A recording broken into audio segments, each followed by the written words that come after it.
at that point in time, was a news anchor for the CBS affiliate here in Las Vegas. Channel 8. Yes, and he had extensive correspondence with Los Alamos, as well as Kirk Meyer, which was one of the subcontractors that Bob worked for, and they all denied.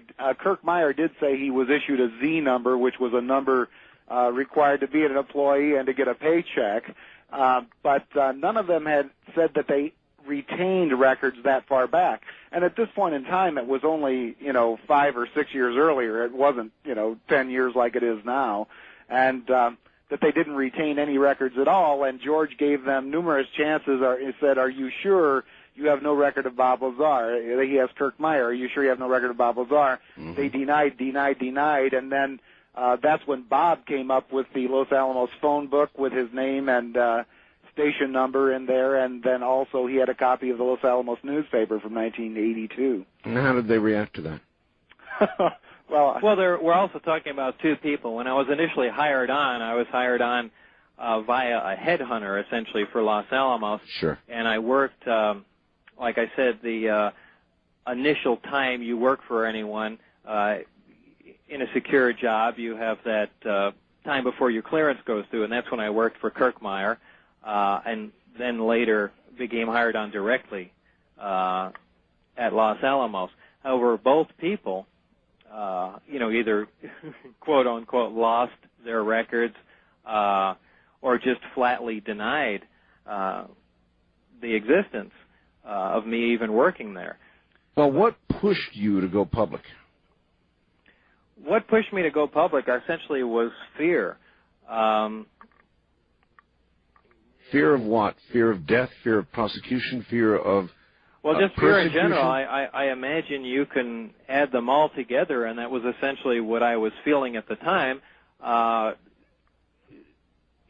that time, I had nothing other than what I had said to anybody. For the most part, if I suddenly disappeared off the face of the earth, nobody would have noticed. Well, not only would nobody would have noticed, I certainly have friends and family that would miss me, but no one would have known exactly what happened.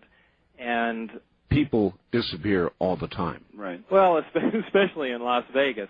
So I at least wanted to get what was going on out in the open. And I believe it worked very well. It was essentially a pushback against all the force that was leaning on me. Where if I thought if I just went on in a subdued fashion on television and maybe just said a little bit, and just kind of gave a little shove back, they would lay off. And it was a big gamble, but it worked exactly the way I wanted it to. Also, Art, at this point, when he was trying to show those around him what was going on, is when he took people like me and his wife and John Lear out to the BLM land outside of Area 51, and we actually saw one of the discs tested in the sky. Now, Bob did this after he told us the story. After he was in trouble and in fear for his life, he told those around him the story, and obviously we were a little apprehensive when a friend said, we thought he was just working in some project for the government. None of us really cared what he was doing. And, so he wanted to prove that, not that we thought he was lying, but it's still an outrageous story to tell your wife and friends and say, oh, by the way, I'm working on flying saucers. Sure, and John has told me the story of the trip up to Area 51, and there is video to support your claim as well. Right. Plenty of video. Now, they didn't let you go, though, because in 1990, and a lot of people use this, Bob, to try to discredit you, you had to plead guilty to a pandering charge related to the apparent operation of an illegal brothel in Las Vegas. Mm-hmm. Now, a pandering charge, that's very serious. Actually, I got to pick the charge. Oh, you got to pick it? Yeah, I got to pick the charge from three of them. Now, my understanding is a little vague, but I think all you did was some computer work, isn't that right? Well, what I literally did, we have to, backtrack to years ago. After I left Los Alamos and opened up 1-hour photo business for my wife in Los Alamos, we had decided to move. And we began, because of our contract with Los Alamos, began to amass quite a bit of money. We were looking for a business to buy into. One of the things we invested in was one of the legal brothels in northern Nevada. A very weird... in northern Nevada? No kidding. Right. Well, this was years ago. Yeah, people need to know, here in my county of Nye, we have legal brothels, and near Reno they have legal brothels as well. Right, which is up where this was. Okay. And it was just another business, just an investment opportunity. We had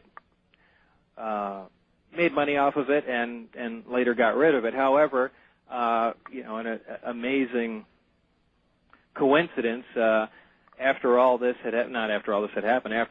left the lab and we decided to move to Nevada, which is essentially what brought me to Las Vegas here. I had businesses in Southern California, in Northern Nevada, and in New Mexico, and I needed a central hub, and that's the only reason I moved out to Las Vegas. Sure. So essentially you knew the brothel business at that point. Well, yeah, to some extent.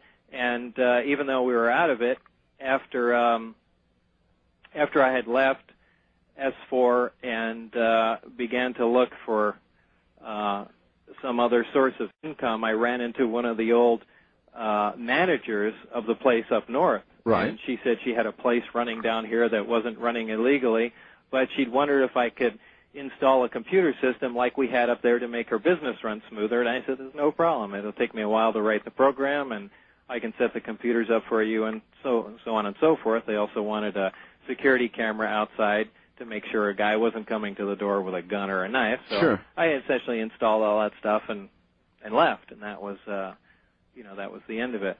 However, only it wasn't the end of it. No, it wasn't the end of it, and certainly it was pretty.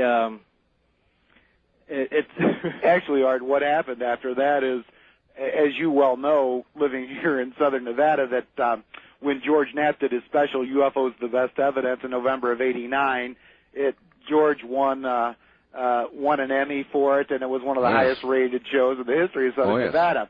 So when it came for Sweeps Week the next spring, George said it would be a great idea to have Bob Lazar on. So Bob had a giant following, and say, what has Bob Lazar been up to? So Bob goes on television, not knowing that installing all of this equipment for a brothel was illegal, and on television, George says, what have you been up to, Bob? And Bob says, I installed some security systems and computers and things for a local brothel. And then needless to say, the police were listening that day. Apparently so. All right, gentlemen, hold on. We've only got one more hour to go, and it sounds like the coffee's working. This is Coast to Coast.